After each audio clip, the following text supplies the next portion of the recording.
ар бир 6 айда сіздерге маалымат беріп тұруыны тура шешкенбіз. Жана ошонун эсебинен мына өткөндө берген маалыматтан кийин уже 9 ай өтүп кетиптир. Силерге толук бойдо маалымат берейин деп чечтим. Сіздердің каалаган суроолоруңуздарга, сіздердің кызыккан суроолоруңуздарга же болбосо кайсы бир маалыматтарды алууга мен толук бойдон ачыкмын жана толук ачык жооп берүүгө үчүн сіздердин алдыңыздарга чыгып отурамын. Урматтуу журналисттер, кээ бир маалыматтарыбыз орусча болот, кээ бир маалыматтарыбыз кыргызча болот. Ошондуктан кунт коюп угушуңуздарды өтүнөбүз. Уважаемые журналисты, уважаемая общественность, мы хотели бы до вас довести информацию. Все эти информации, которые интересующие вас, я мог бы здесь спокойно ответить, и чтобы вы могли информироваться от первых источников, а не тех, которые распространяют разные слухи, разные неправильные, недостоверные информации. Поэтому можете здесь получить от нас все то, что вы хотели, какие-нибудь информации. В настоящее время разведывательная деятельность осуществляется с учетом приоритетов национальной безопасности Кыргызской Республики и складывающейся оперативной обстановки в регионе и мире. Проводятся мероприятия по недопущению переноса угроз на территорию республики, их нейтрализация на так называемых дальних подступах, то есть в очагах риска. Осуществляются совместные разведывательные мероприятия с иностранными партнерами по вопросу противодействия глобальным угрозам. В рамках организации контрразведывательных мероприятий проводится работа по выявлению, предупреждению и пресечению разведывательной, подрывной, иной противоправной деятельности как иностранных спецслужб, так и других враждебно настроенных Кыргызской Республике лиц и организаций. Осуществляются мероприятия по недопущению негативного влияния внешних сил на республику, ущерб национальных интересов. По этому поводу у нас есть интереснейшая информация о выводе международных коалиционных сил из Афганистана. Насколько вам хорошо известно, что сейчас складывается такая непростая ситуация на границе с Таджикистаном и Узбекистаном со стороны Афганистана. Есть большая угроза для нашей страны также, так как все те беженцы, которые могли бы завтра перейти в сторону Узбекистана и Таджикистана, может быть, в скором времени окажется на нашей территории. Поэтому мы тоже, так же, как и другие страны центральноазиатских регионов, готовимся к таким угрозам, готовимся внешним угрозам со стороны Афганистана. И по этому направлению ведутся активная работа. То есть в этом направлении разведывательные работы, разведывательные мероприятия, контрразведывательные мероприятия активно ведутся. Кроме того,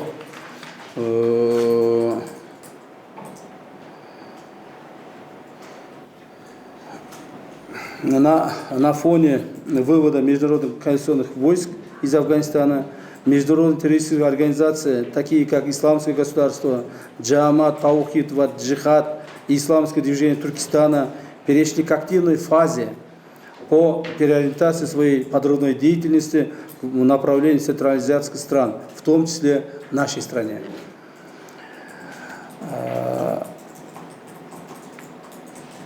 Указанное обусловлено продолжающимся на фоне проводимых контртеррористических операций в Сирийской Арабской Республике в целях сокращения контролируемых НТО территорий.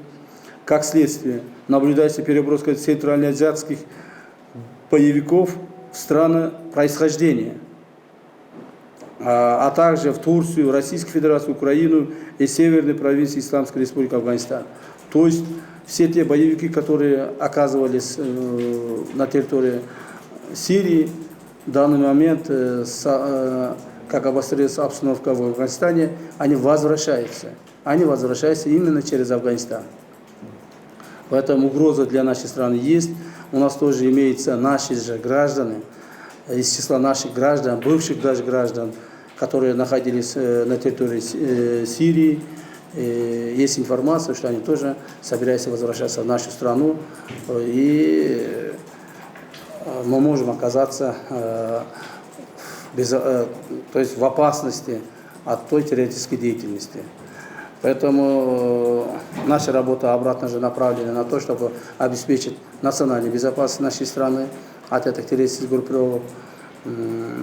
Те люди, которые сейчас в данный момент думают о том, чтобы каким образом провести какие-то политические мероприятия внутри страны, для нас это неинтересно. Для нас это самое главное, самое важное – обеспечить национальную безопасность страны. Так мы все перед этой угрозой должны будем объединяться, и это нас, я думаю, ситуация нас в этом заставляет. Кроме того, я хотел еще дать информацию о ситуации COVID-19.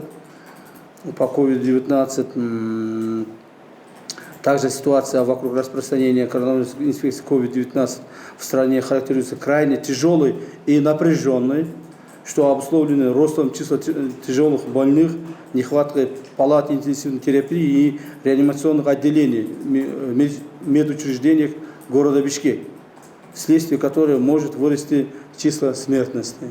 В этом направлении также ведется активная работа по вакцинации населения, по определению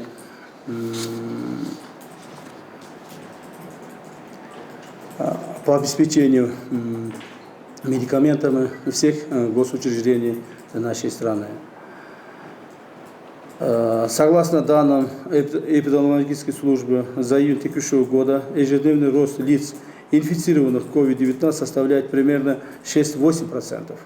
Так, если в мае 2020 года было выявлено 1115 случаев коронавирусной инфекции, то за аналогичный период 2021 года указанные показатели составили 9454 случаев, что примерно в 8 раз больше по сравнению с прошлым годом.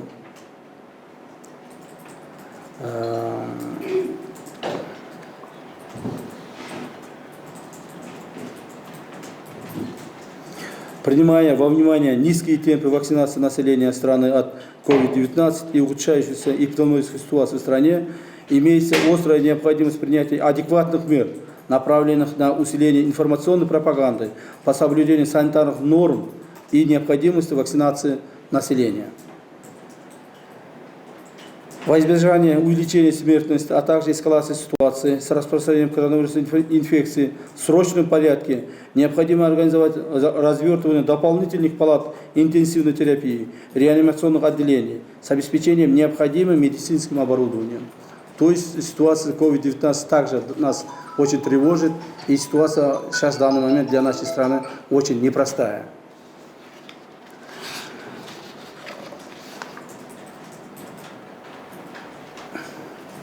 Но в отношении выборов депутатов Бишкекского городского и Токмокского городских кеңешей хотел бы тоже несколько информации передать. В настоящее время город Бишкек для участия в выборах прошли регистрацию 18 политических партий, город Ош 9 политических партий, город Токмак 6 политических партий.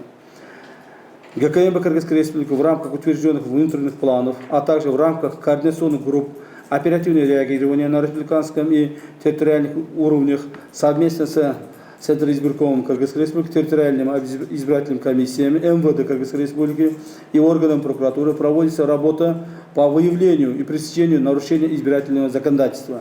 Кроме того, проводятся все необходимые мероприятия по обеспечению общественно-политической стабильности в преддверии выборов и поствыборный период.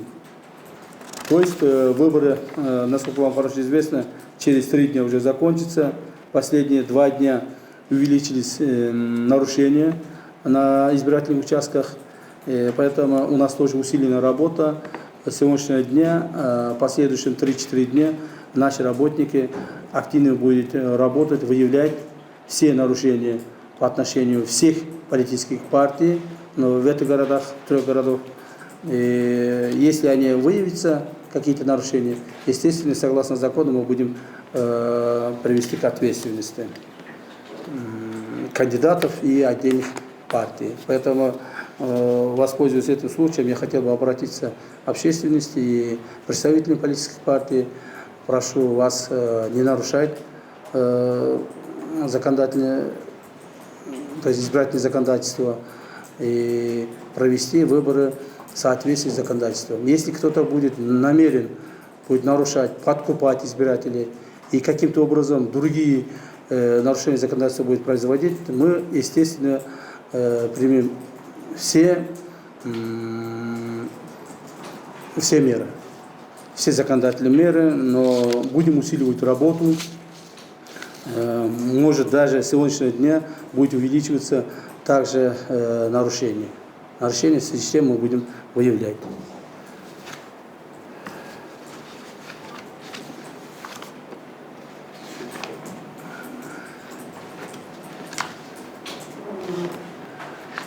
Если есть какие-то вопросы, может быть, я начну отвечать уже, а? Так будет интереснее. Коллеги, пожалуйста, будете задавать вопрос по очереди.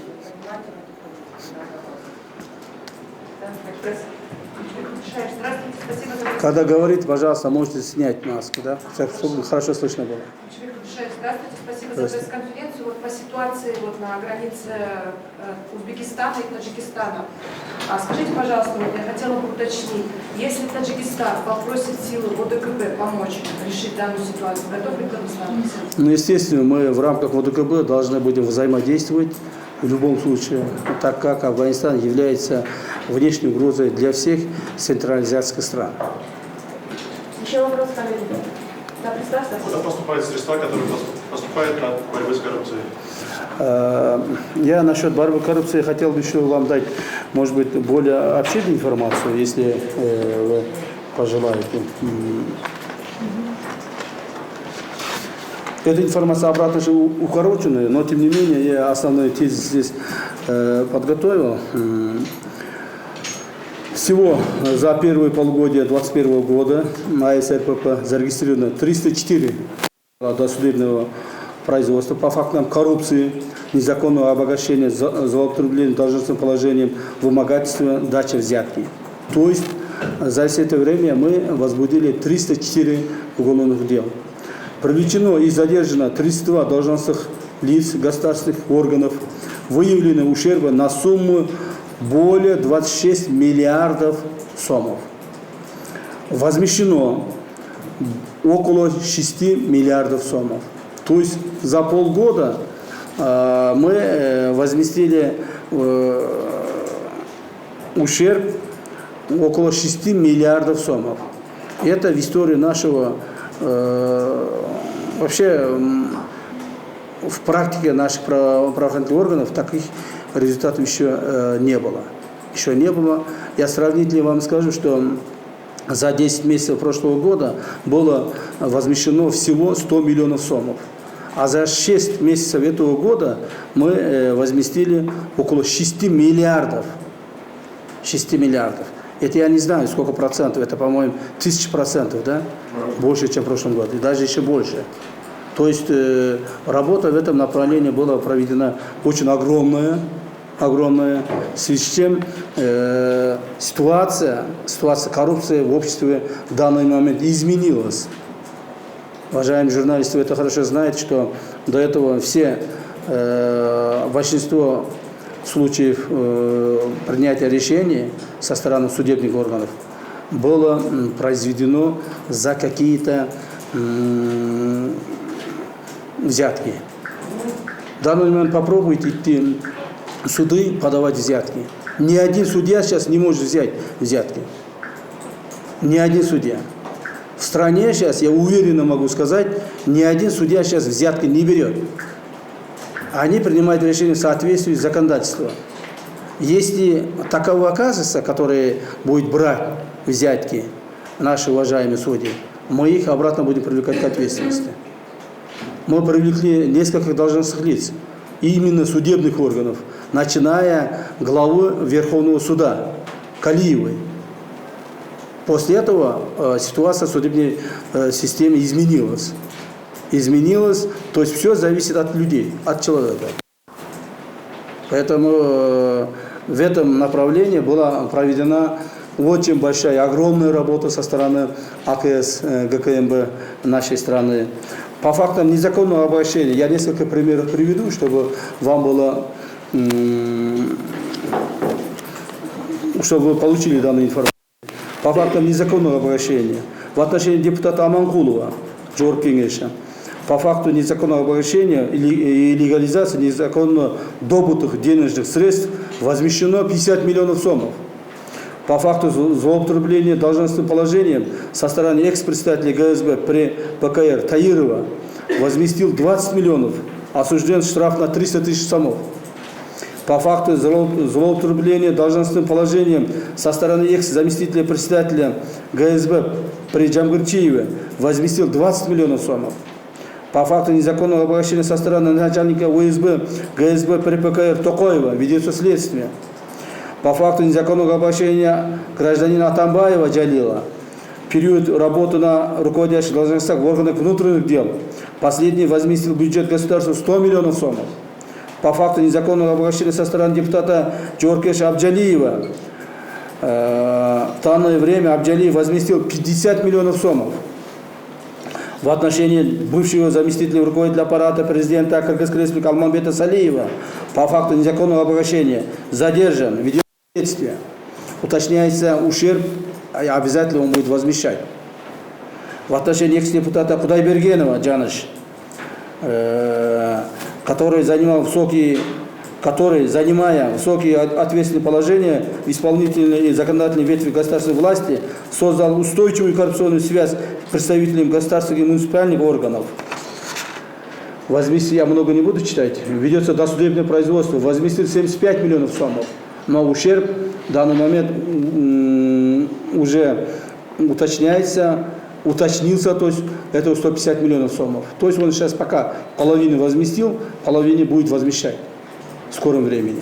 По факту незаконного обращения был задержан и водворен в СИЗО ГКМ судья Верховного суда Осман Алиев. Так, Осман Алиевым на общую сумму 114 миллионов 299 тысяч 402 сома, из которых последний возместил в бюджет государства 70 миллионов сомов. При этом Осман Алиев обязался оставшуюся сумму в размере 44 миллионов 292 тысячи 402 сома возместить в течение 3 месяцев. По факту незаконного обращения со стороны судьи Верховного суда Боромбаевой материалы направлены на рассмотрение дисциплинарную комиссию Верховного суда. По факту незаконного обращения со стороны начальника Южного регионального управления должностным лицом ГТС при Министерстве экономики и финансов Айтмаматова. В данное время Айтмаматов возместил 74 миллиона сомов, осталось еще 26 миллионов сомов. То есть он всего будет возмещать 100 миллионов сомов. По факту незаконного обращения был задержан и водворен в СИЗО ГКМ экс-мэр Бишкека Сурахматов. В данное время Сурахматов возместил в бюджет государства 125 миллионов сомов. Осталось,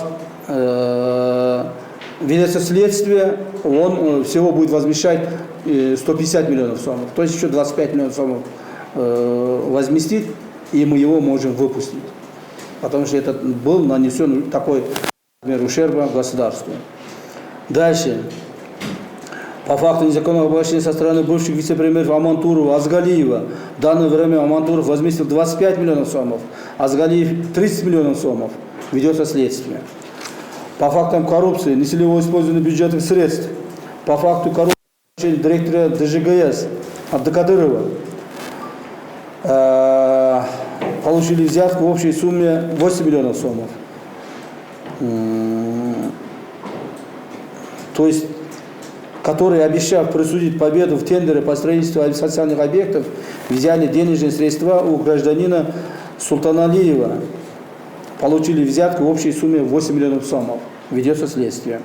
В отношении бывшего генерального директора Кыргызтемиржола Дашкова, который растратил порядка 1 миллиарда 200 миллионов сомов под видом оплаты за поставку товарно-материальных ценностей и услуг.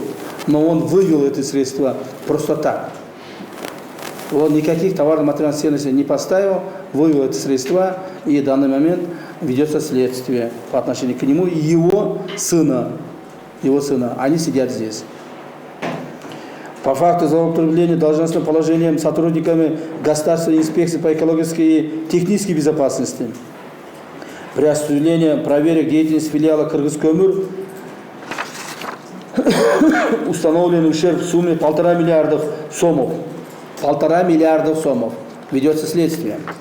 по факту контрабандного вывоза автомобильных катализаторов, содержащих драгоценные металлы, экономическая контрабанда. Государственные закупки в период 2017 года.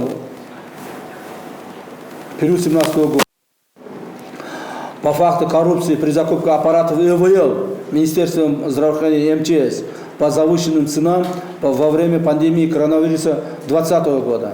По факту коррупции в деятельности должностных и ответственных лиц Генеральной дирекции СЭС города Бишкек. По факту коррупции в отношении должностных лиц ДДХ при Минтрансе. По факту получения взятки задержан начальник отдела по надзору за следствием прокуратуры города Бишкек Калыков. Это судебное производство. Кроме того, по факту заключения соглашения по проекту Кумтор, вследствие чего причинен миллиарды сомов. В 2012 году отдельные должностные лица страны Узакбаев, Зулпукаров, Джеймбеков, Пирматов, Бабанов в сговоре канадской компании «Центр компании» нанесли такие ущербы. То есть, если перечислять фактов, очень много. Тут есть и Джумалиев, тут есть и бывший премьер-министр, как вот этот, последний премьер-министр был? Абулгазиев, вот. Фактов очень много. Я вот перечислил, всего было возбуждено 304 материала досудебного производства. 304. А я вам перечислил всего там штук 30, может быть, 40. То есть, поэтому по части коррупции работа огромная проводилась, и она проводится дальше.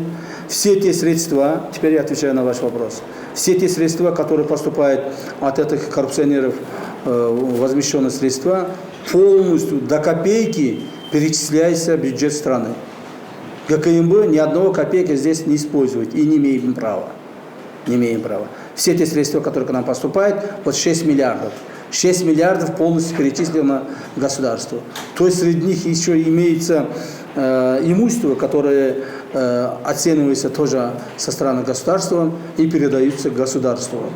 Несколько торговых центров имеется, несколько квартир, домов и зданий.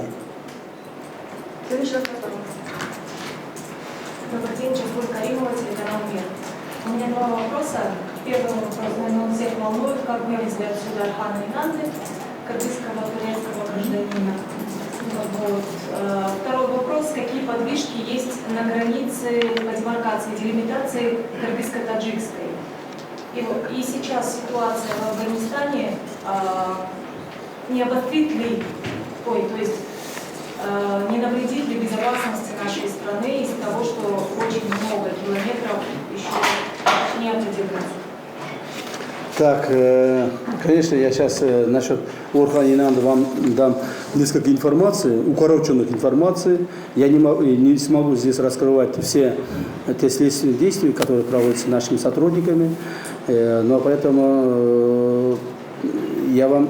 Но это объективная информация. Объективная, полная информация, которую вы можете у себя использовать. Так, насчет по факту покушения на похищение Орхана Инанды. Орхана Инанды давным-давно, уже начиная 2015 года, несколько раз пытались украсть. Несколько раз пытались. Потому что его знали, его считали, до сих пор считает турецкие власти, является, так как он является членом ФЕТА, одним из активных руководителей, и на него покушались на похищение Орхана Инанды несколько раз. Я вам приведу факты, чтобы это недословно не было.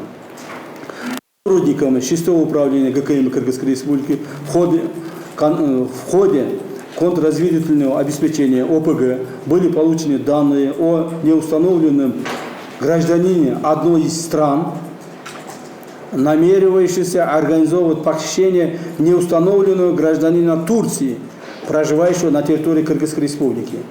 Изначально мы тоже не знали, что кто-то кого хочет похитить. Вот такая информация у нас была. но это является гражданин Турции, который проживает на нашей стране. Так? Но это похищение хотели организовать гражданин одной из другой страны, не нашей страны. Это было в 2018 году. После установления всех этих фактов, по данному факту, 7 декабря 2019 году ГСУ, то есть это до нашего прихода к власти, имейте в виду, 7 декабря 2019 году ГСУ, ГКМ Кыргызской Республики, начато досудебное производство за номером такой-то по статье 170, часть 1 Уголовного кодекса Кыргызской Республики. Похищение человека. То есть еще в 2019 году было возбуждено уголовное дело по похищению Орхана Инанды. После мы начали устанавливать, кто был этот человек из другой страны, а кто был проживающий гражданин Турции в нашей стране. В ходе проведения оперативно-розыскных мероприятий было установлено, что вышеуказанным гражданином другой страны конкретное лицо, мы не можем назвать его фамилию, имя, конкретное лицо, то есть гражданин другой страны, который для реализации своих преступных целей предложил оперативному источнику содействие похищения президента кыргызского филиала образовательного учреждения Себат Орхан Инанды, разыскиваемого властями Турции за причастность к террористическим организациям ФЕТО. После того, как выявили мы, что они хотят именно Орхана Инанды, мы начали уже работать уже лично с Орхан Инандой. Мы его сюда вызывали, ему ставили известность, что его хотят украсть. Мы ему ставили известность. С ним работали наши оперработники. Об обстоятельствах я сейчас не могу рассказать, но я его жене рассказал это все. Его жене и его сотрудникам я рассказывал недавно, там месяц назад где-то рассказывал. Так? Они признали, да, в это время Орхан Инанды на 3 дня исчез. Это в феврале месяце этого года было. Мы его спасли, мы его привезли обратно. Его уже увозили. Мы его привезли обратно. Это было в феврале этого года. Я его жене рассказал это все. Она знает об этом. Его сотрудники тоже знают. Его сотрудник Нурлан его зовут, я не знаю, как его фамилия, является, по-моему, директором вот этого комплекса Сибат. Так? Нурлан его зовут. Он признался, да, говорит, в феврале месяце таких-то числах он на 3 дня исчез. Потом, говорит, я у него спрашивал, он сказал, да, вот такие случаи случилось, и вот обратно вернулся. То есть мы его конкретно в то время, еще в феврале его должны были украсть, мы его спасали. После того, как мы его спасли, привезли сюда, мы с ним проводили большую работу, до него доводили, что его когда-нибудь вот эта операция все не завершат. Кто-то хочет тебя украсть постоянно. Поэтому будь осторожен, постоянно ходи с охраной. Так, никогда не оказаться одним неустановленном месте, неуютном месте, постоянно среди людей находиться. Мы ему давали полные рекомендации, полные инструкции ему давали, каким образом себя вести, чтобы те не могли его украсть. Он согласился, он с нами сотрудничал, все время нам сообщал о каких-то подозрительных лицах. Мы проверяли, но не смогли выявлять, что, то есть не подтверждались те факты, которые он нам давал информацию. В конце концов, результат таков, вы знаете, что в конце концов его похитили. Да, мы обязаны обеспечить безопасность каждого гражданина нашей страны, но не можем лично одного обеспечивать безопасность. Понимаете? Мы не можем на 6 миллионов почти на 7 миллионов человек поставить по одной охране. Но мы ему давали и рекомендации. Мы ему давали полную, конкретную рекомендацию, как можно обезопасить. Кроме того, мы ему и другим некоторым лицам также давали рекомендации о том, что хорошо было бы, если они покинули нашу страну. Даже мы такие рекомендации им давали. Покинуть нашу страну, уехать куда-нибудь и жить спокойно. Если надо будет продлить паспорта, мы поможем. Надо обновить паспорта, мы поможем. То есть мы приняли все меры безопасности, чтобы у них было хорошо. Но тем не менее они пренебрегли этой безопасностью, в конце концов получили то, что получили. Вот по отношению его, что случилось? Кроме того, по отношению Орхан Инанды у нас еще имеется одна справка о законности получения гражданства Кыргызской Республики. По данной теме также было возбуждено уголовное дело еще в 2019 году.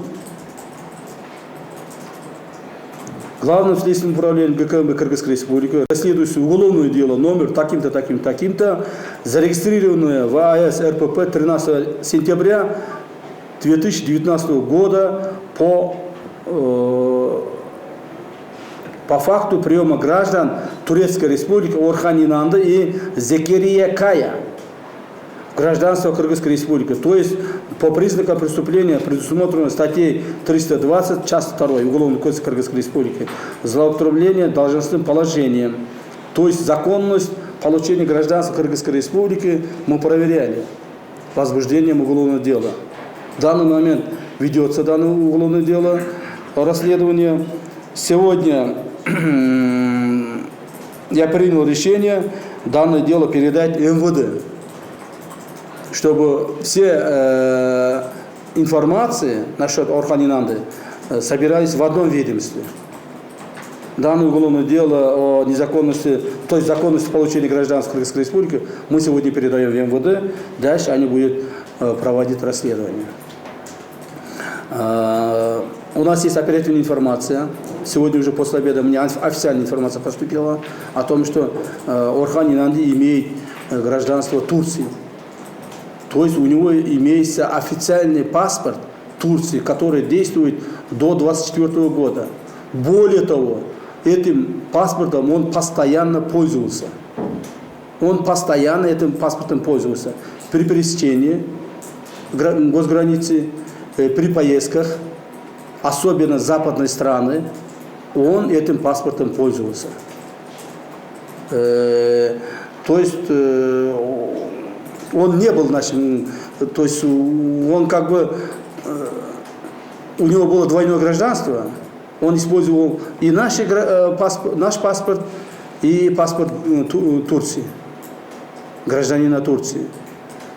Здесь он уже нарушил законодательство. Если он был бы здесь, мы бы давно раньше это выявили, мы могли бы его привлечь к уголовной ответственности за это. А как его вывезли? Да. Каким образом можно вывести? Ну, это уже пока расследуется данное дело.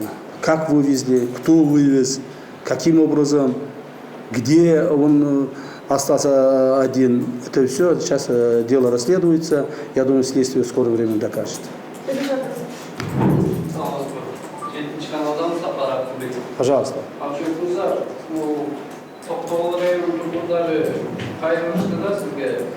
Тайырбек Сарпашев деген тоқтоғұлдағы автовокзалды, тоқтоғұл өзіндігі фонжудан бір топ ақшаларды жымырып алған. Анан бұл кишини сотталгандай тилгат менен бошотуп жиберди. Бұл кишиниге камамаса орунда чоң митинг кылып атат да. Анан ушул адамга кандай? Анан Тимур Файзиев дагы ага дагы иш козголуп атпады. Ал кишине ачык эле жүрөт да.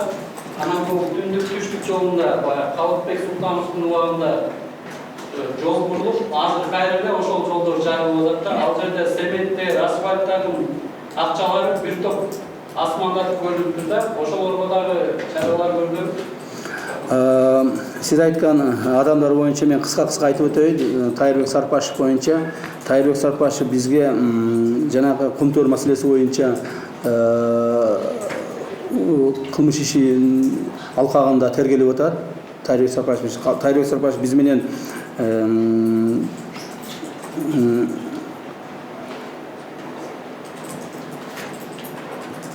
жана кызматташууга баргандыгына байланыштуу ал бизге бир нече баалуу маалыматтарды берди. Ачык айтышыбыз керек. Ошол вице-премьер болуп турган, биринчи вице-премьер болуп турган маалында жасаган кылмыштары боюнча өзүнүн жасаган жана өзү менен кошо башка кызматта болуп турган адамдардын жасаган кылмыштары боюнча баалуу маалыматтарды берди. Ошондуктан биз ал адам менен тергөө менен макулдашып, ал адамды биз азырынча үй камагына чыгардык. Бирок почти ар күнү ал суракка келип атат. Ал эми анын незаконный обогащениясы боюнча ал уже отдельный иш. Аны отдельно карайбыз. Да, ким боюнча сурап бердиңизби? Тимир Файзиев боюнча шаардагы курулуштарда, шаарда кабыл алынган жерлерде туура эмес мыйзамды бузуучулук менен кабыл алгандыгы боюнча бир нече шаардагы кызмат абалындагы адамдар менен кошо мыйзамсыз чечимдерди кабыл алгандыгы боюнча кылмыш иши козголгон. Ошонун алкагында ал киши дагы биз менен тергөө менен кызматташууга барды. Тергөө менен кызматташууга барган негизинде кызматташуу менен азыр үй камагына чыкты. Бирок мен ойлоймун, Файзиев ушунча жылдан бери ошол мыйзам бузуучулук менен предпринимательской деятельностью занимался, теперь уже надо придется им отвечать в любом случае. Будет отвечать те ущербы, которые он нанес государству, обществу, он обязательно будет возмещать. Обязательно будет возмещать.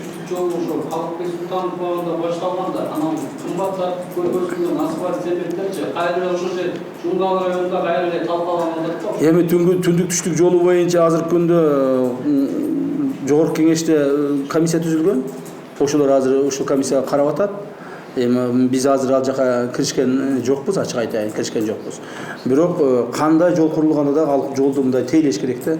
Жолду тейлебей турган болсо, кандай жол курсаң дагы ал бузулат. 1 жыл, 2 жыл, 3 жылда бузула баштайт. Ошондуктан ал жол эмне үчүн бузулуп атат? Туура эмес курулгандыгы үчүн бузулуп атабы, же тейлебегендиги үчүн бузулуп атабы? Аны бардыгын ошо комиссия териштирип чыгат го деген ойдомун.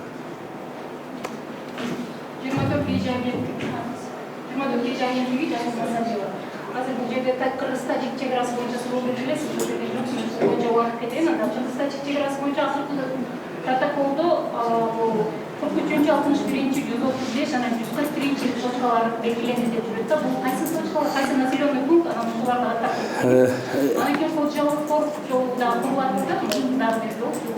Бул Кожалыковдун дагы өзү негизи бир жол бар. Экинчи жолду курулуштун канчалык зарыл жол бар? Бул областын жарымын акыбалта калбайды. Так, биринчи жанагы сиз айткан пункттар боюнча мен азыр эсимде жок, бир 3-4 пункт бар эле. Ал пункттарды биз мамлекеттик комиссия, эки мамлекеттик комиссиянын ортосундагы макулдашуу негизинде биз жумуштар жүргүзгөнбүз. Себеби ал жерде талаш жерлерибиз болгон эмес. Ал жерлер мурдагы эле 91 жылкы карталарга туура келгендиктен, азыркы фактически колдонуп аткан чегараларыбызга эч кандай зыян келтирбегендиктен, ошол жерде азыр 36 километр бүттү окшойт. Мен эсимде болсо 36 километр жер бүттү. Биз ал жерде толук согласование өткүздүк. Бул колунду айыл өкмөтүнө чейин. Бул талаалар. Бирок ошо талааларда дагы биз эч кандай бири-бирибизге тажиктердин биздин тажиктерге спорлорубуз болгон жок. Мурдагы эле колхоз совхоздордун тегерегиндеги территориялар, колдонгон территорияларда эле өзүбүздүн территорияларда калдык. ошол гана. Ал эми жанагы талаш тартыш болуп аткан жерлер боюнча эч кандай соглашениялер болунган жок. Сиз айткан Варухка Ходжайло. Варухка жол Капчыгай айылынын же Танги айылынын астынан же үстүнөн курула турган жол боюнча бизде протоколдо көрсөтүлгөн. Бирок протоколдо көрсөтүлгөндө биз чогуу курабыз деп көрсөтүлгөнбүз. Бирок кийинки маалда биздин кабыл алган чечимдерге жараша ал жолду биз өзүбүз кура турган болдук. Кыргыздын жолу боло турган болду. Кыргыздын территориясында боло турган болду. Бирок ал жол боюнча дагы деле аягына чейин чечим кабыл алынды эле. Себеби бул жолду эгерде биз кура турган болсок, башка территориялар менен чогуу бүтүрүшүбүз керек. Ал Тажикстан айтып атат, бул ушул эле жолду бүтүрөбүз, токтойбуз деп атат. А биз айтып атабыз, андай болбойт. Эгерде бул жолду бүтүрө турган болсок, анда башка жактарда биз бүтүрүшүбүз керек. Толук по всей линии границы бүтүрүшүбүз керек деп биз ушуну айтып атабыз. То есть азыр жумуш талаш тартыш боюнча гана турат. Жакында эле өзүңүздөр билесиздер, президентибиз дагы именно ушул маселе менен Тажикстанга барып, Тажикстан президенти менен 5-6 саат жекеме-жеке карталардын үстүндө, документтердин үстүндө иштешти.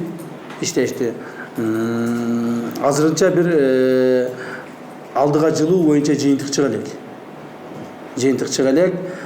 Мен дагы эле бир ачык эле айтып коеюн, биздин бул журналисттерге, урматтуу журналисттер, биз айтып атабыз. 1991 жылы кабыл алынган Алмата декларациясы негизинде биз границалар аныкташыбыз керек. Себеби ошол жерде 7 бекен 8 бекен асында жок. Мамлекеттин башчылары признали существующие границы и согласились провести границы по фактическому проживанию. И данное соглашение, декларация, прошло ратификацию у всех государств. И этот закон, данный закон мы должны исполнять. Если кто-то не хочет данный закон исполнять, то должен денонсировать данный закон. Тогда предъявлять по-другому. Этот закон не имеется, значит, по этому закону мы собираемся решать. Но наши соседи хотят по-другому решить. Естественно, мы хотели бы, чтобы пограничные вопросы решились обоюдно, в согласии, без конфликтов.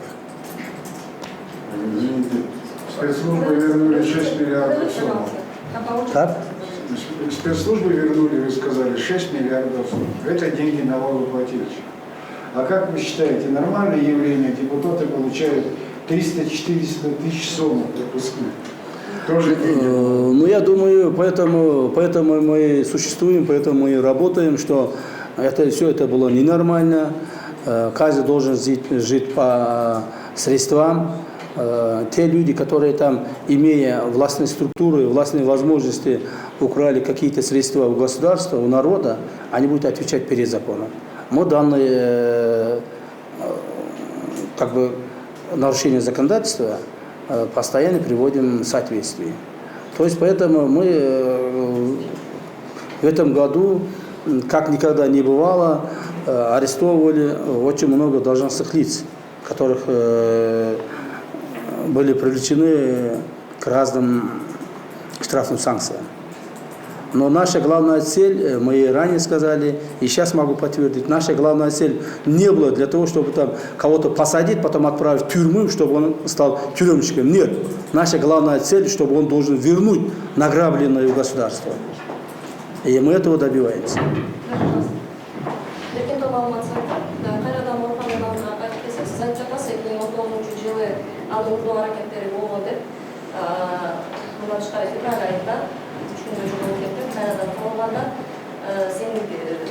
Başka ülkelerde yetkililerden mümkünleriz, detaylı bizde çoğundan yokuz.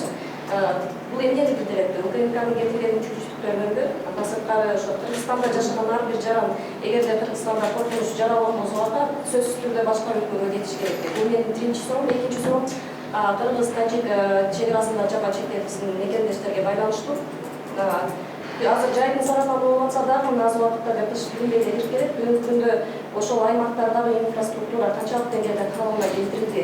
Алар кыштын кран ичиндесинде жапа жетишпейби? Рахмат, урматтуу журналисттер.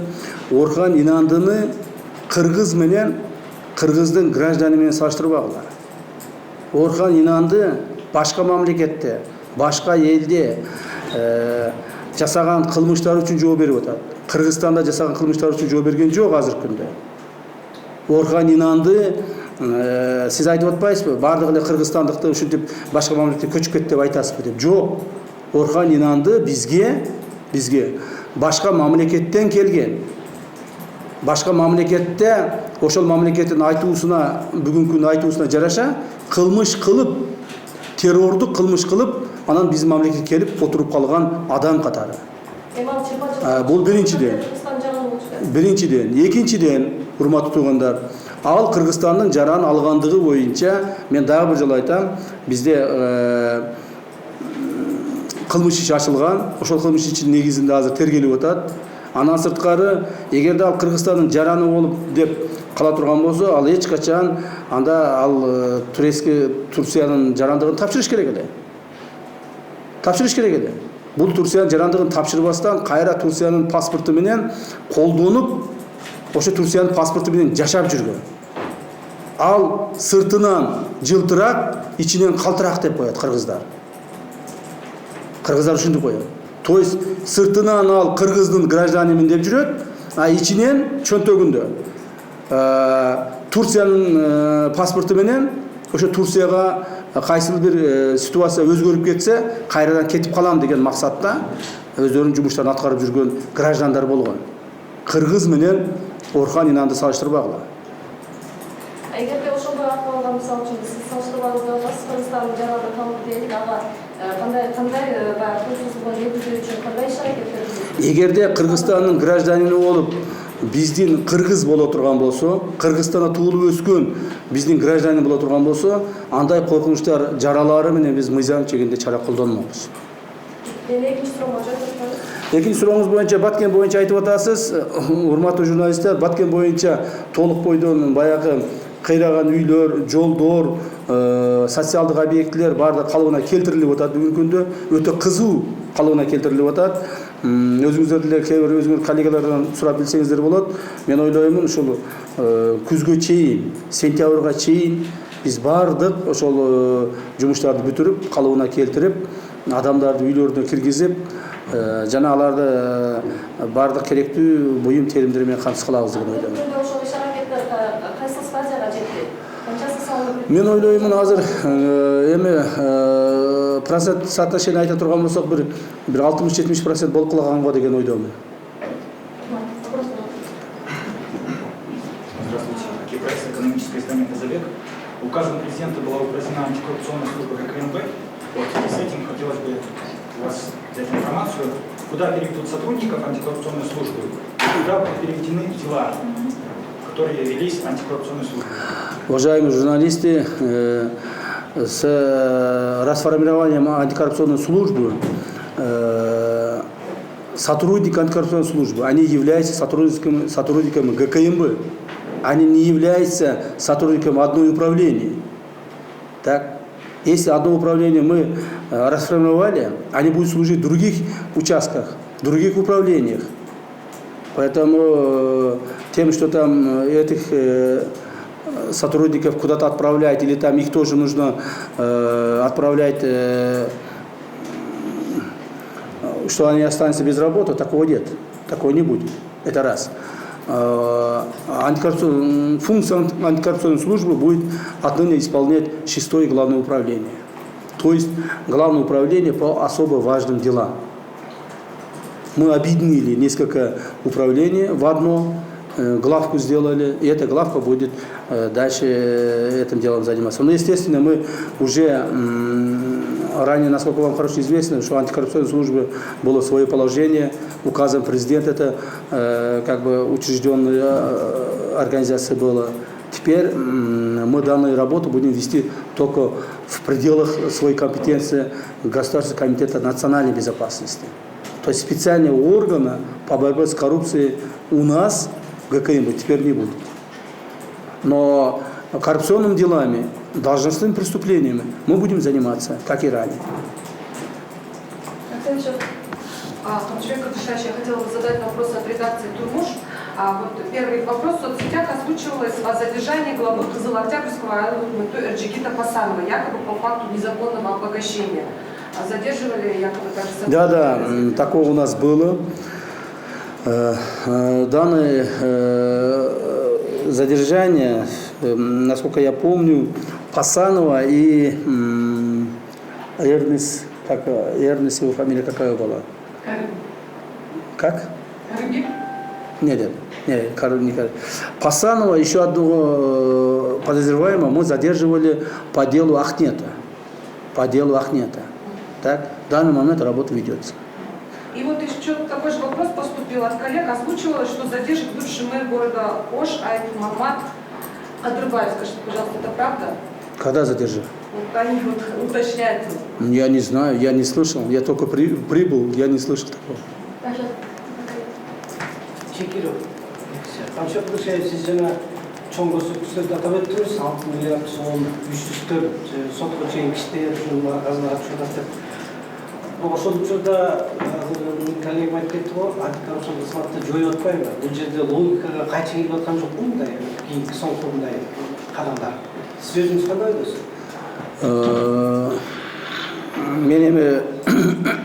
Мен ойлоймун, биз антикоррупцион службаны бар эле баягы коомчулукта айтып калышпады беле, ушуга чейин бул антикоррупцион служба өзү коррупционный служба болуп кетти, өзү туура эмес иштеп атат депчи. Туура андай моменттер болгон. Ошондуктан мен сиздерге жанагы салыштырмалуу айтып атпаймынбы? Былтыркы жылы 10 айда АКС 100 миллион сом возмещение кылса, быйылкы жылды 6 айда 6 миллиард возмещение кылып атат. Демек АКС иштетсе болот экен да. Демек кайсы организация болсо иштетсе болот экен да. Кайсы организацияны болсо дагы, кайсы органды болсо дагы иштете турган адам келсе, талапты койсо, ошонун аягына чыкса болот деп эсептейм. Ошондуктан АКС'те акыркы маалдарда ошол коррупцион болуп кетти деген менин маалымда АКС коррупцион болгон жок. Болушу мүмкүн да эмес болчу. Эгерде АКС'те иштеген бир кызматкер ушу мен иштеген маалда коррупцияга илешип, же болбосо коррупциялык иштер жасай турган болсо, аны биз сразу жоопко тартмакпыз. Ошондуктан результат ушундай болду. Результат ушундай 6 миллиард болду. Месяц назад журналист Алит Автопунов опубликовал расследование про заправки, про аномальную деятельность нефтетрейдеров на границах с Таджикистаном. То есть в одном маленьком селе оказалось больше 15 заправок. Там заправки депутатов и компаний, ранее связанные с вами. И не ведется ли расследование по этому факту? Возможно, там какие-то серые схемы контрабанды? Это было здесь, я не знаю где, но здесь Тохтаханов прав. Он был прав. В одном маленьком селе Арка, Нижняя Арка, было около 15 автозаправочных станций. Для чего? Для того, чтобы эти заправки занимались продажей ГСМ соседнему государству. Потому что там уже почти нашего населенного пункта нет. То есть наши населенные пункты выше. Выше Арка 2, Борбордук, Тостук, Айылы имеется. То есть это выше. А где ниже, уже все селения Таджикистана, города Таджикистана. Поэтому все эти 15 автозаправочных станций, они служили, они продавали этот ГСМ соседнему государству. Вот контрабанда как раз в этих заправках шло.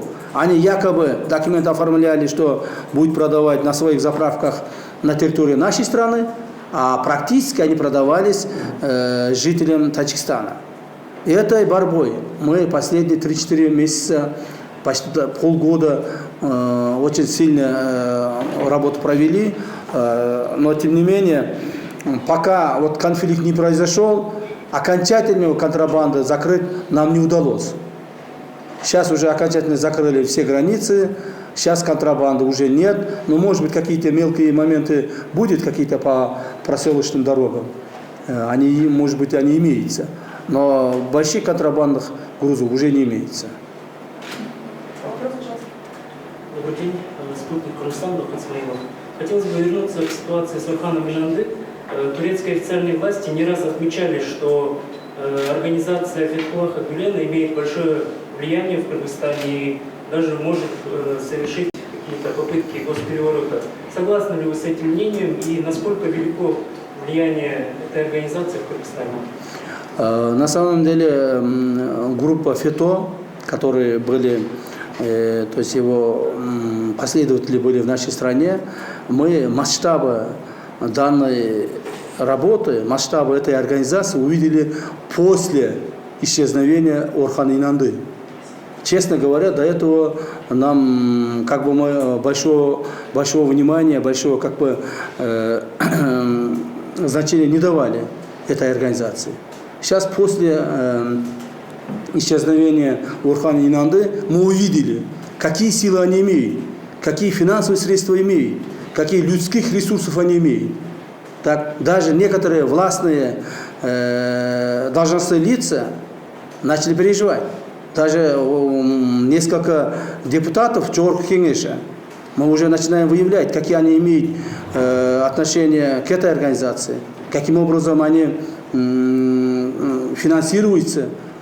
Так, поэтому на самом деле какая-то политическая организация не должна существовать своих последователей в нашей стране. У нас не должны быть какие-то чужие организации, политические организации чужих стран. В этом мы уверены и в этом мы будем последовать. Это как раз нам дает возможность обеспечивать нашу безопасность нашей страны. Айжан Молдошева, 24 каналынан.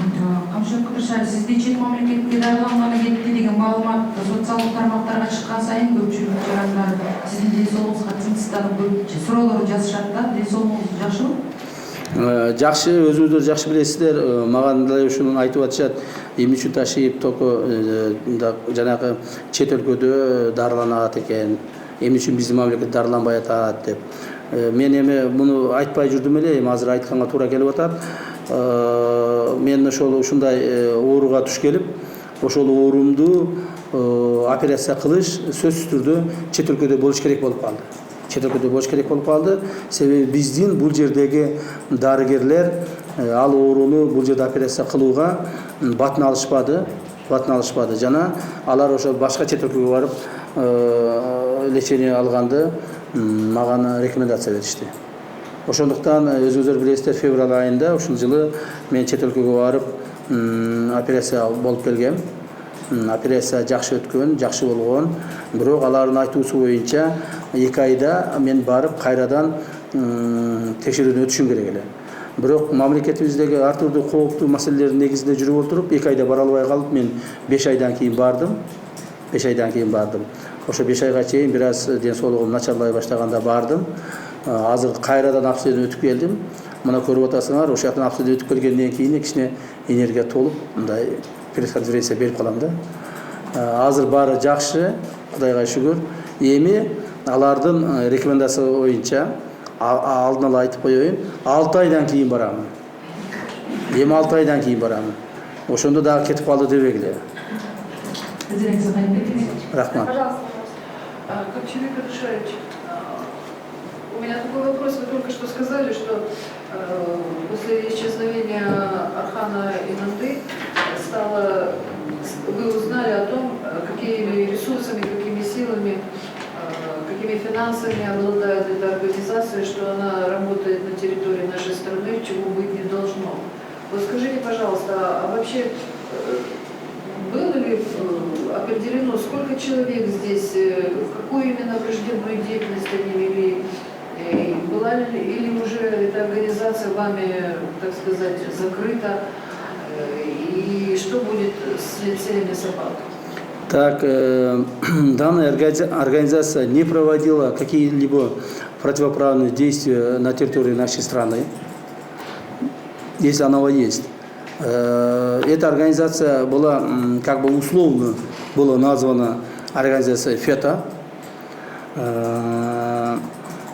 Мы не замечали какие-либо их противоправные действия на нашей территории. Но, тем не менее, мы получали информацию от своих коллег разных стран, их количество, руководство и поименные фамилии. И данная информация у нас имеется. То есть вы знали, что Орхан Айнанды здесь существует и он работает? Ну, конечно, но мы знали, что он существует, работает. Мы знаем, его коллеги здесь существовали и работали. И поэтому мы их предупреждали. Предупреждали? Мы их предупреждали. Вот. А теперь, после всей этой истории, что будет с лицеями, с образованием? Это государство решит, и правительство решит. Я, честно говоря, не знаю даже, какой процент этого комплекса относится к государству или к каким-то людям. У меня нет такой информации. Ну вот вы его предупреждали, но вы пытались закрыть эту организацию? Нет, нет. Мы не пытались закрывать эту организацию. Я еще раз предупреждаю, я еще раз довожу до вашей информации, что эта организация, если она есть, она была условно как бы существовали у нас. Если они есть, они никаких противоправных действий здесь не проводили на территории нашей страны. Поэтому мы не стали их трогать. Мы, более того, насколько вам хорошо известно, хоть дальше нарушениями наше руководство им давали гражданство. Конечно, это нарушение закона, надо за это кто-то должен отвечать. Добрый день, я Миханиса Сулайман, агентство Хабар. Мы вас хотели уточнить. Сегодня в одном из СМИ появилось сообщение, что один из депутатов Джоркинеши имеет причастность к похищению Орхана Айнанды. Есть ли у вас такая информация? Я не думаю так. Я не думаю. У нас есть определенная информация, кто имеет какие-то там отношения к похищению, но только не должностные лица, не какие-либо организации в нашей стране.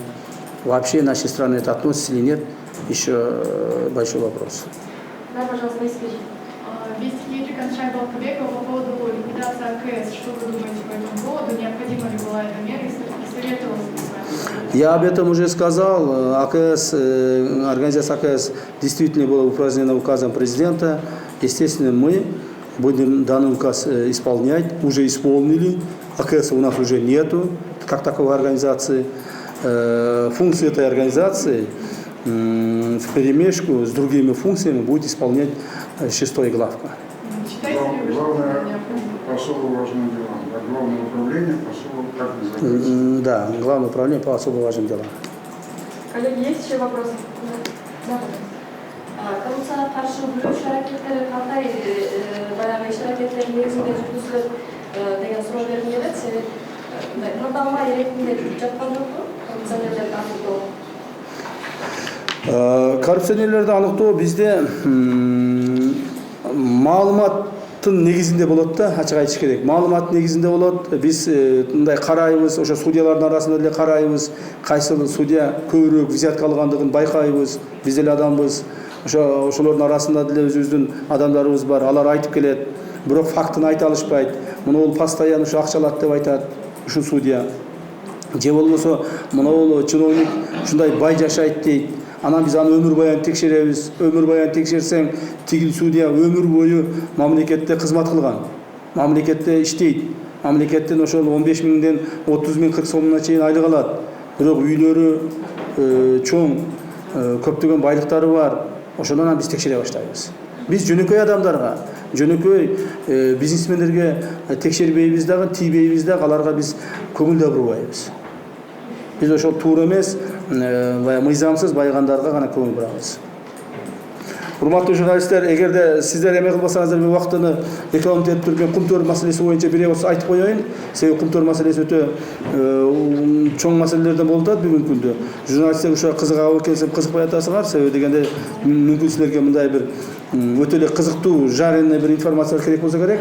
А бул кумтөр маселеси бүгүнкү күндө мамлекетибиз тагдырын чечүүчү маселе. Ошондон ушул маселе боюнча мен бир-эки маалымат берип коеюн. Бул өтө керек силер үчүн, коомчулукка жеткизип коюңуздар суранам. О предварительных результатах расследования уголовного дела по факту коррупции при реализации проекта «Кумтор». Межведомственной следственной группой ведется расследование уголовного дела по фактам коррупции на различных этапах реализации проекта по разработке месторождения «Кумтор». Следствием был проведен глубокий анализ всей хронологии событий, связанных с реализацией проекта золоторудного месторождения Кумтор, и определены следующие направления расследования. Первое. 1992-1994 годы.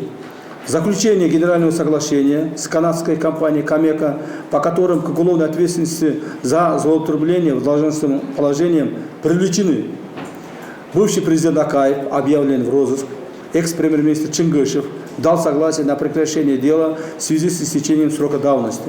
Экс-премьер-министр Апаз Джумагулов дал согласие на прекращение дела в связи с истечением срока давности. Экс-президент госконцерна «Кыргызалтын» Дастан Сарыгулов дал согласие на прекращение дела в связи с истечением срока давности. Экс-председатель комитета по реконструкции и развитию экономики Бринштейн объявлен в розыск. Что такое дал согласие на прекращение дела в связи с истечением срока давности? Объясняю. Эти должностные лица после следствия, после того, как мы им доказали, что они заключили генеральное соглашение невыгодное для нашей страны, они согласились, они признали свою вину. Но с истечением срока давности мы будем данные дела прекращать по отношению к ним. Но они признали свою вину. Идем дальше. Второй. 2003 год. Реструктуризация Генерального соглашения с компанией Камека, вследствие которой доля Кыргызской республики в компании Сентера была занижена на 25,7%, то есть на 7,3 миллиардов сомов, по которым к уголовной ответственности за коррупцию привлечен бывший президент Аскар Акаев, объявлен в розыск. Третий. 2009 год. Заключение соглашения о новых условиях по проекту Кумтор, по которому к уголовной ответственности за коррупцию привлечены экс-премьер-министр Чудинов, дал согласие на прекращение дела в связи с истечением срока давности. Экс-председатель правления ОАО «Кыргызалтын» Аджакыпов дал согласие на прекращение дела в связи с истечением срока давности. Экс-директор геологии Курманалиев объявлен в розыск. Экс-председатель Совета директоров Кыргызалтын Элисеев объявлен в розыск. Представитель канадского инвестора Сазанов объявлен в розыск. Сын бывшего президента Максим Бакиев объявлен в розыск. И бывший президент Курманбек Бакиев объявлен в розыск. То есть это 2009 год. Четвертый, 2012 год.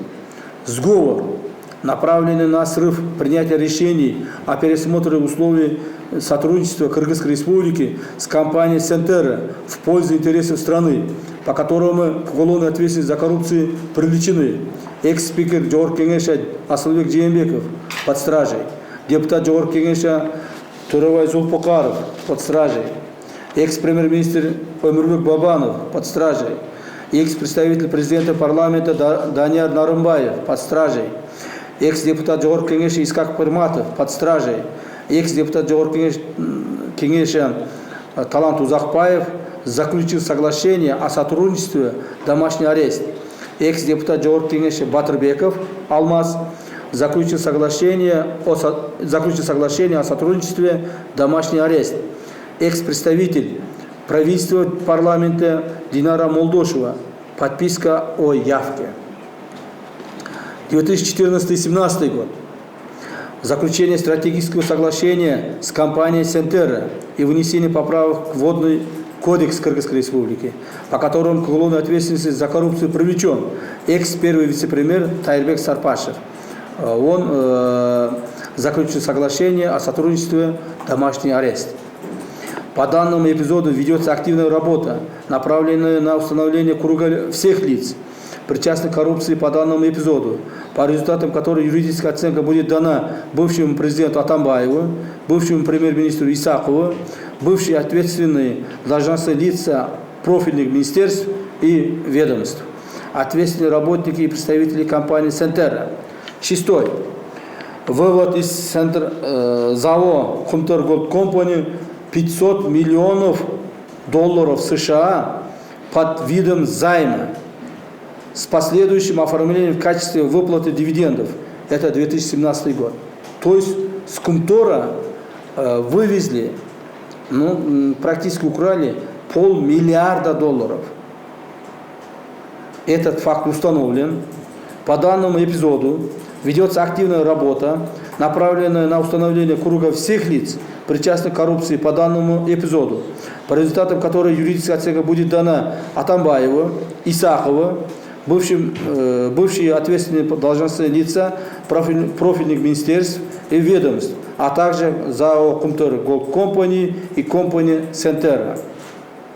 Аналогичная ситуация была в 2012 году.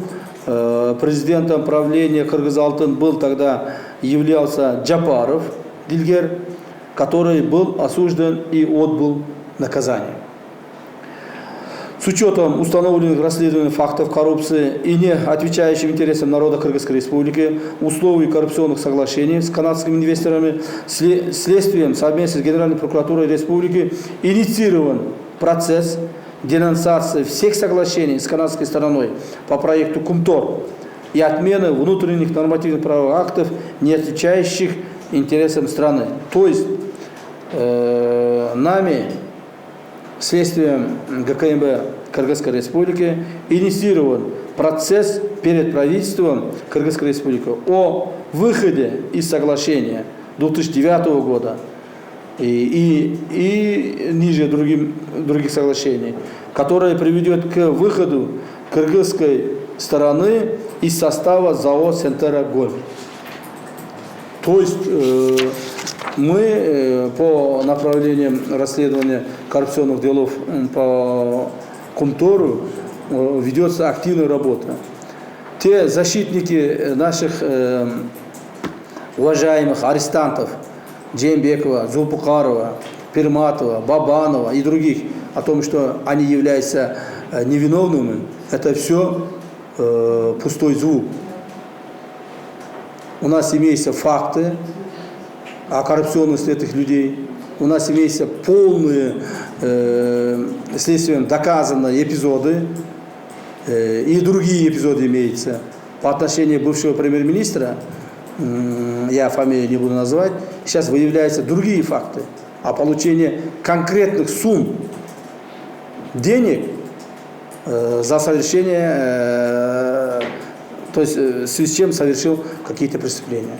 Поэтому у нас имеется сейчас интернет, свободных журналистов очень много, им оплачивают, они как бы кричат, говорят, пишут, показывают о невиновности тех людей, которые у нас сидят. Такого не бывает. Невиновный человек здесь не сидит. Если он невиновный, в конце концов он оправдается. В конце концов оправдается.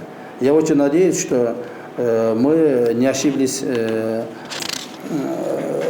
в своих следственных делах.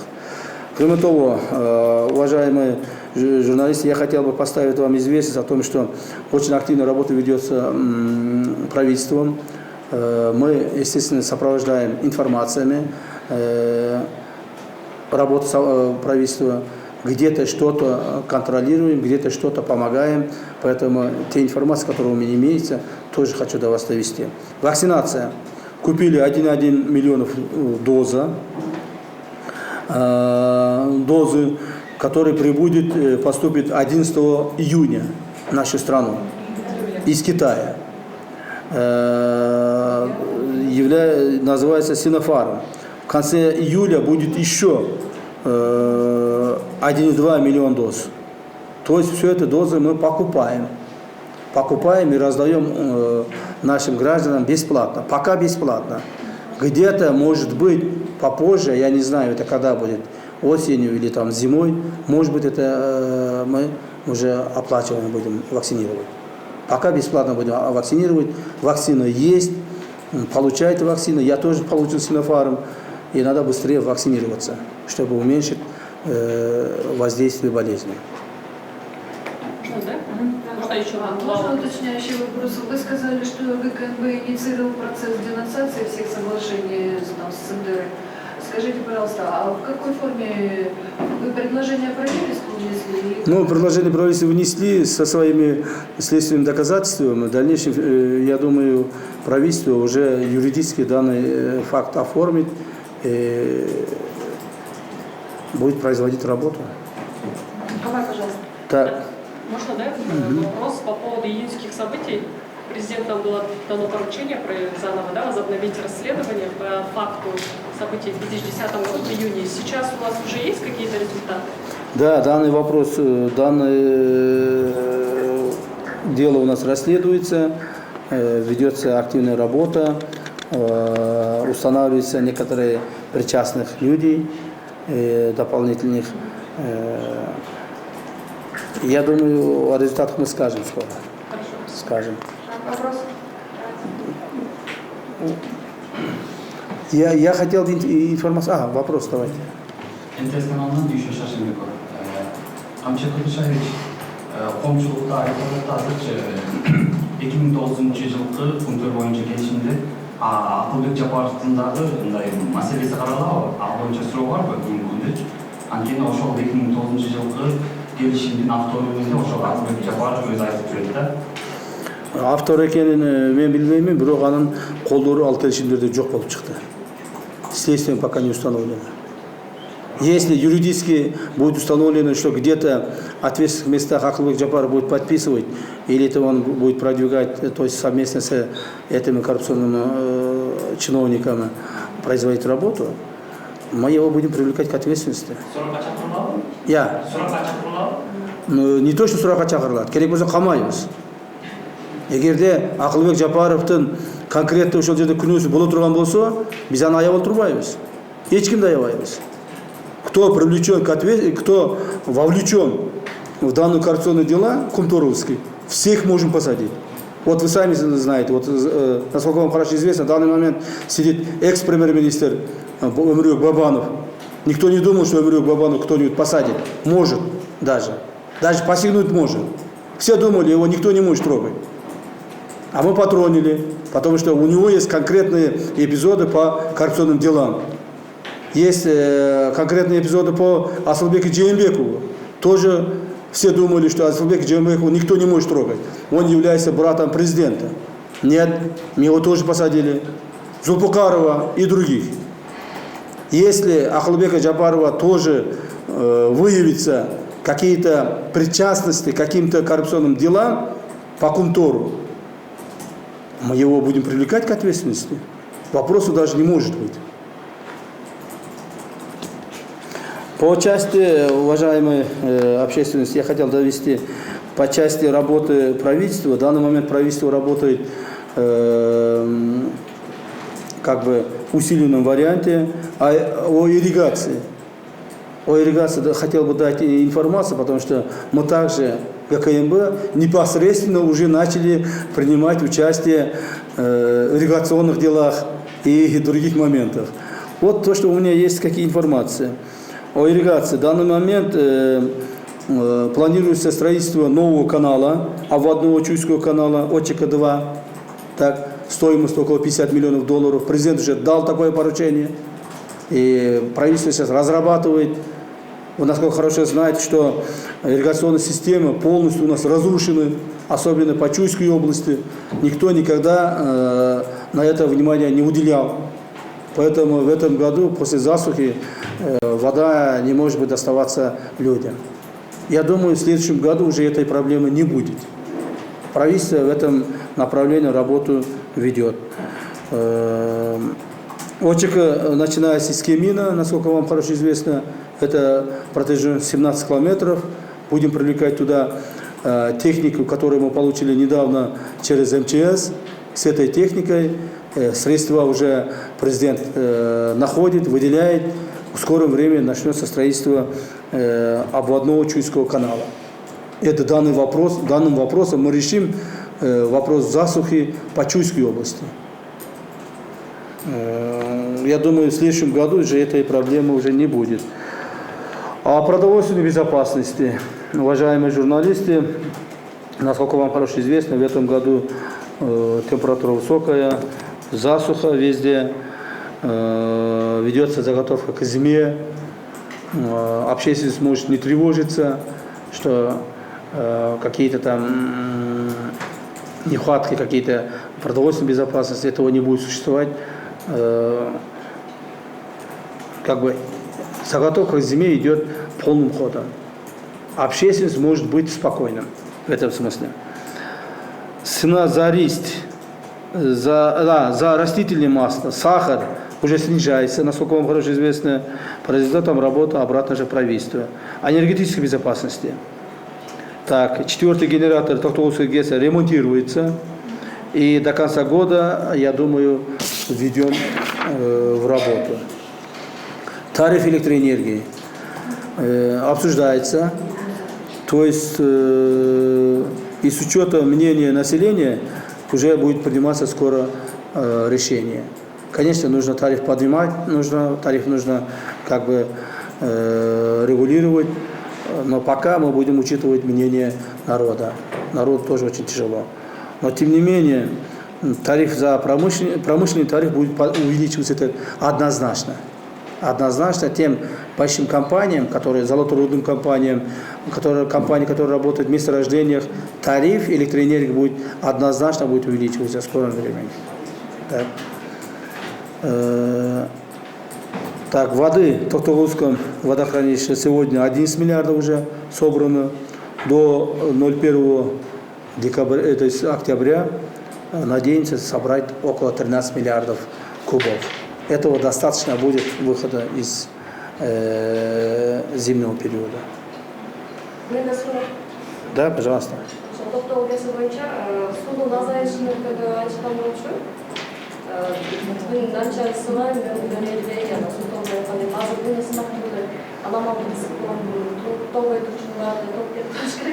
Эмне үчүн былтыркыга салыштырмалуу кыйнады төмөн болгондон мына кышка чейин көтөрүлөбү, ошо электроэнергия менен элдин көйгөйү болбойбу. Период засухи будет продолжаться еще 2 года. То есть 2 жылдан бери жүрүп атат, то есть 4 жылда болот да, 4 жыл болот да, засуха 2 жылдан бери болуп атат, эми дагы 2 жыл болот. 2 жылдан кийин Кудай буйрса суда толот, 13 эмес 19 миллиард болот. Ошондуктан азыр эми бул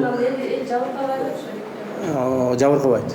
Да, жабыркабайт. Антон Кудышевич, бул чегара маселеси боюнча да өткөндө мында 3-4 ай мурун айтылып эле, кайсысын эстелип айтам, Өзбекстандагы чегара маселеси Өзбекстан менен болгон такталган демократиялоо боюнча маселени 2 айда чечилет деген да, 2 айдан ашты бул маселе эмне болду? Чечилип атат, бул маселе дагы чечилип атат. Өзбекстан менен дагы чын айтыш керек, эми биз деле ойлогонбуз, ушул өзүңүздөр билесиздер, чегара маселеси көп жылдардан бери чечилбей келатат.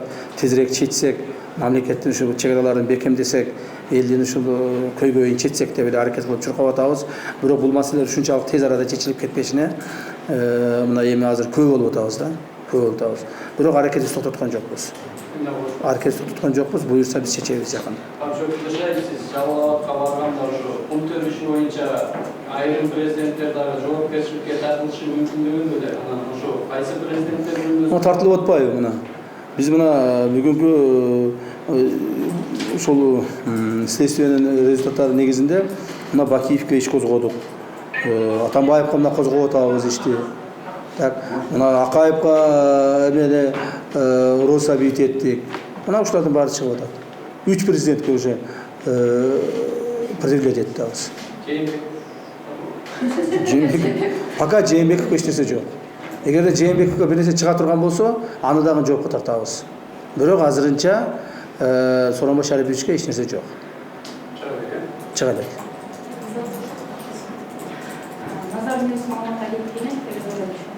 Siz aytып атпайсызбы, барлык географиялык боюнча да чаралар көрсөтүлчү. Косово районундагы Махмал алтын комбинатында Виктор алтында чыгып кеткен боюнча да кандай чаралар? Махмал алтын комбинаты Кыргыз алтын менен кошо бизде расследование болуп атат. Кыргыз алтын менен кошо ал жерде мафиялык структура түзүлгөн, биз аны билебиз. Азыр расследование жүргүзүлүп атат. Жакынкы маалдарда биз тааныштырабыз, Кудай буйрса. Мен бир маселени айтып коеюн дедим эле, урматтуу журналисттер. Есть угроза безопасности страны. Эта угроза всегда существовала, она сейчас есть, она и в будущем будет. Это какая угроза? Внешняя и внутренняя. Из внешних угроз в данный момент очень остро стоит Афганистан, направление Афганистана. Беженцы с афганской стороны, может быть, к нам попасть в скором времени. Если дальше будет развиваться ситуация, если мы не сможем отрегулировать силами ОДКБ данную ситуацию, беженцы может оказаться и у нас, в стране.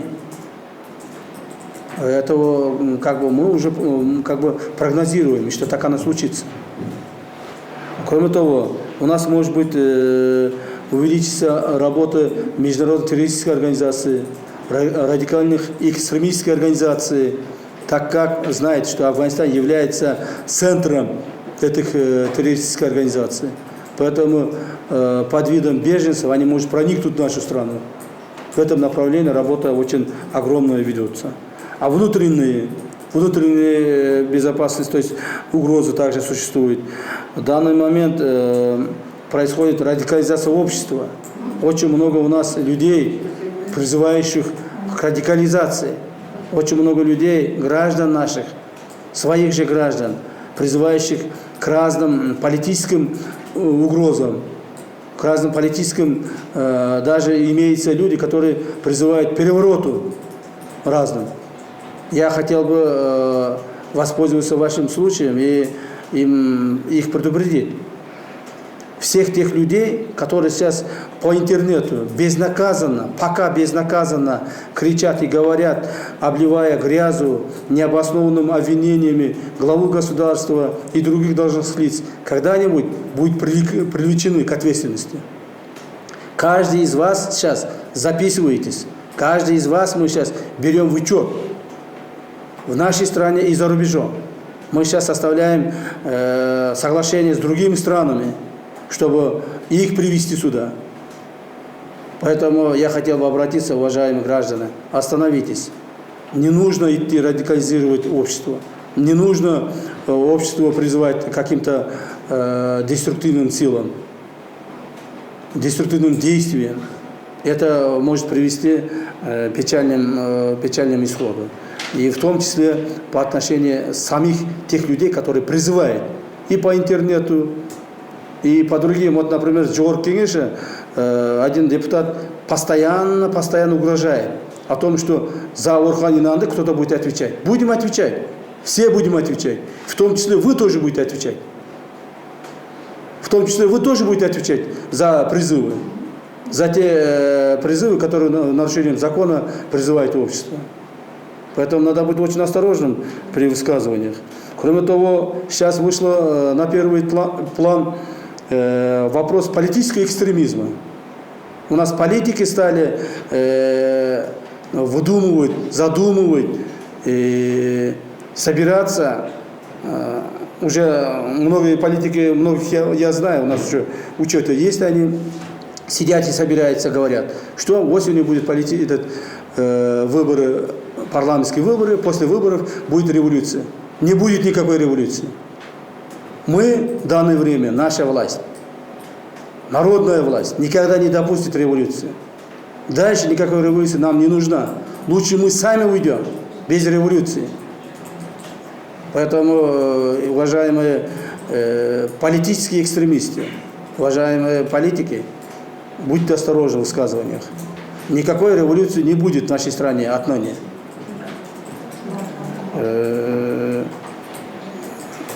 Есть очень много радикальных людей, которым этим воспользуются.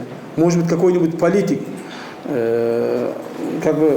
кейбір саясатчылар жанагы бийликти эңсеп, бийликке жетиш үчүн ар түрдүү сөздөрдү айтып коет, бирок ошол сөздөр менен, ошол иштери менен башка бир адамдар колдонуп кетиши мүмкүн. Башка бир экстремисттер колдонуп кетиши мүмкүн. Ошол боюнча ойлонуш керек. Ошол боюнча акылга келиш керек. Эгерде акылга келбей турган болсо, биз мына өзүңүздөр көрүп атасыздар. Эч кимден жалтанып олтурбайбыз. Эч кимден коркуп олтурбайбыз. Бирөөнү аяп да койбойбуз. Эгерде мамлекетке зыян келтире турган болсо, кайсы саясатчыны болсо дагы, кайсыл мамлекеттик ишмерди болсо дагы жоопко тартууга күчүбүз дагы, акылыбыз дагы, духубуз дагы жетет. Ошондуктан мен ушуну сиздерге жеткизип коеюн дедим. Мындан ары мамлекетибизде тынччылык болуп, биз коомубуз баарыбыз биригип, бир муштумда болуп, тышкы айрыкча, тышкы келип аткан ушундай бизге угрозалардан сак болушубуз керек деп айтам. Рахмат. Тынч болуңуздар.